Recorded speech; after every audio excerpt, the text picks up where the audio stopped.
Bonjour à toutes et à tous et bienvenue dans cette nouvelle vidéo. Aujourd'hui, je vais me poser des questions bêtes. Par questions bêtes, j'entends parler genre des questions déjà bêtes, genre des questions que je me serais jamais posées, des questions sur la vie générale, des questions sur des domaines que je ne maîtrise pas du tout. L'objectif de cette vidéo, c'est que ce soir, vous et moi, on dormira moins bête.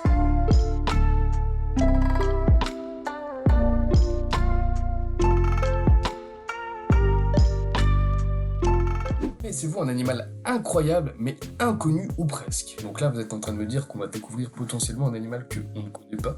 L'oursin tortue. Attendez, c'est ça, j'aime trop, c'est mignon. Sa couleur violette, on dirait un truc genre, franchement, je pense que humainement, si tu manges ça, tu meurs instantanément. Je pense qu'il n'y a rien de bon dans cet animal. Mais je sais pas, tu sais, j'ai l'impression qu'il a un goût de myrtille, c'est sa couleur. Cet échinoderme ou échinoderme, oh je me sens très con, je ne sais pas comment le lire. Mais en tout cas, ça veut dire groupe des oursins, étoile de mer, concombre de mer. Ça veut dire que Patrick de Bob l'éponge est un il possède l'étrange particularité de ressembler à une petite carapace de tortue. Il vit sur les rochers en bord de mer où les vagues se déchaînent.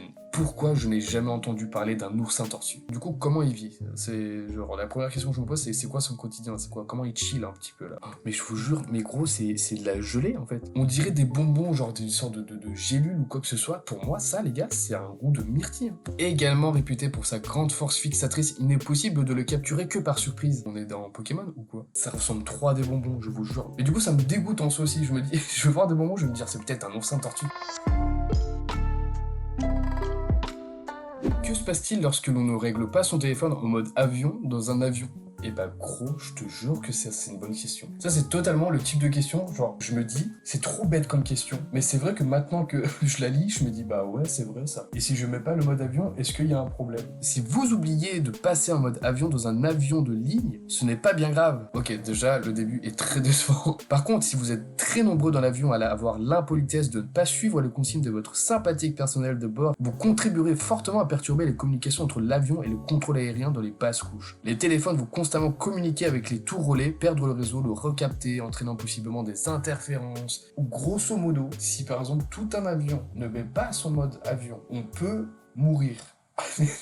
J'ai peut-être fait un raccourci un peu extrême, en tout cas c'est ce que j'ai compris. Oh la question de malade mental. Quel grand mystère de l'histoire serait sans doute résolu dans l'avenir? Donc des mystères de l'histoire qui aujourd'hui ne sont pas résolus, mais on a quand même une sorte de certitude que dans l'avenir on va pouvoir y répondre. Du coup, je suis perdu. Comment un mystère aujourd'hui, tu te dis que plus tard t'auras la réponse, mais genre avec certitude? Ça se trouve c'est un mystère que personne ne pourra résoudre, tu vois. Là je vous pose une question entre vous et moi. Est-ce que c'est moi qui suis con? Non, là je fais une petite parenthèse. On m'a dit récemment que j'étais une personne qui était facilement émerveillée, que je me posais beaucoup de questions. Et du coup, je me sens très con par rapport à ça. Je me dis, c'est moi qui suis con ou est-ce que l'un d'entre vous a eu la même réflexion que moi? Rassurez-moi, rassurez-moi s'il vous plaît. Parmi les nombreux mystères de l'histoire, il y en a un qui trouvera sans doute une réponse dans l'avenir. L'inscription de Shugborough, la voie du Saint Graal. Quand on regarde de loin le monument du berger érigé au XVIIIe siècle, en tout cas au centre de la Grande-Bretagne, on n'y voit rien d'autre qu'une réplique sculptée de la célèbre peinture de Nicolas Poussin, les bergers arcadiens. Pourtant, si l'on s'approche, on remarque une curieuse suite de lettres D-O-U-O-S-V-A-B-B-M, un code que personne n'a jamais réussi à déchiffrer depuis 250 ans. Attendez, j'adore ce qui se passe là. Personne ne sait d'où vient ce code, même si certains croient que c'est un indice laissé par les Templiers pour retrouver le Saint Graal. Attends, comment ça... Non, attendez, je veux tester. Donc là, c'est une inscription, si tu la vois de près, tu vois des lettres, et si tu la vois de loin, tu vois une peinture. Ok, donc ça, c'est censé être la peinture que l'on voit. Quand on regarde de loin, on est censé voir cette peinture-là, qui est du coup la célèbre peinture de Nicolas Poussin, les bergers arcadiens. J'ai l'impression d'être un putain de spécialiste alors que je l'ai lu il y a 2 minutes. Et ça, c'est le truc. Et je mets mes lunettes d'inspecteur.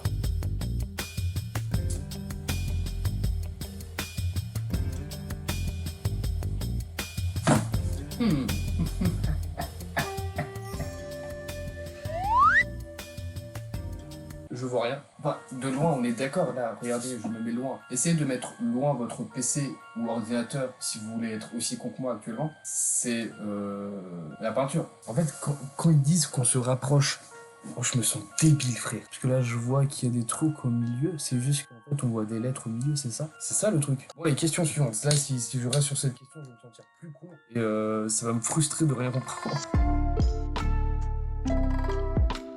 Ah, la fameuse question qui fera en sorte que ce soir nous dormirons moins bêtes. Qu'est-ce que vous pouvez m'apprendre aujourd'hui? Tout le monde connaît cet inspecteur de fiction qui est Columbo. Il s'appelle Frank Columbo.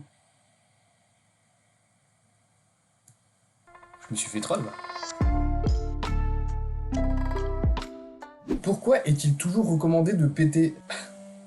En termes de questions là, on est en train de dégringoler. On est parti de mystères irrésolus mais qui va être résolu dans l'avenir à pourquoi faut péter. Respirer l'odeur d'épée est bon pour la santé. Des chercheurs de l'université d'Exeter ont découvert qu'il empêche l'apparition de maladies graves, comme par exemple la diminution de crise cardiaque. Quoi? Si je pète, je sauve des vies? Et j'en connais certains, après cette vidéo, ils vont lâcher des bulldozers, mon ref.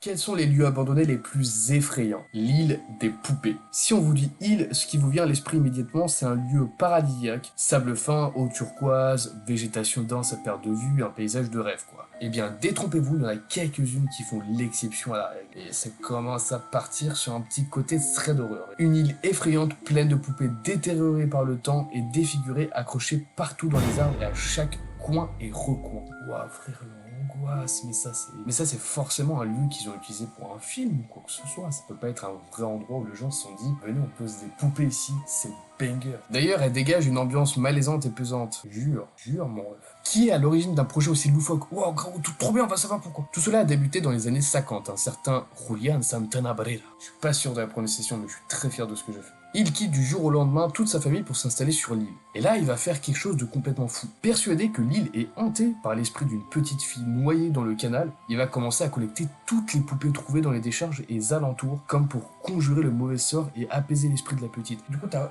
Julián qui s'est installé sur l'île. Il a fait waouh, malaise un peu l'ambiance ici.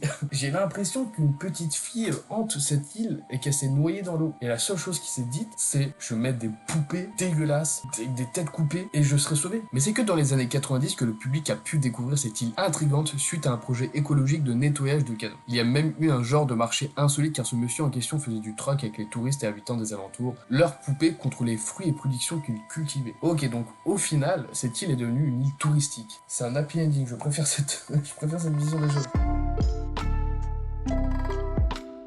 Quelle est la chose qui vous rendra heureux instantanément? Vous abonner à la chaîne de Firgus et mettre un pouce bleu et activer la cloche.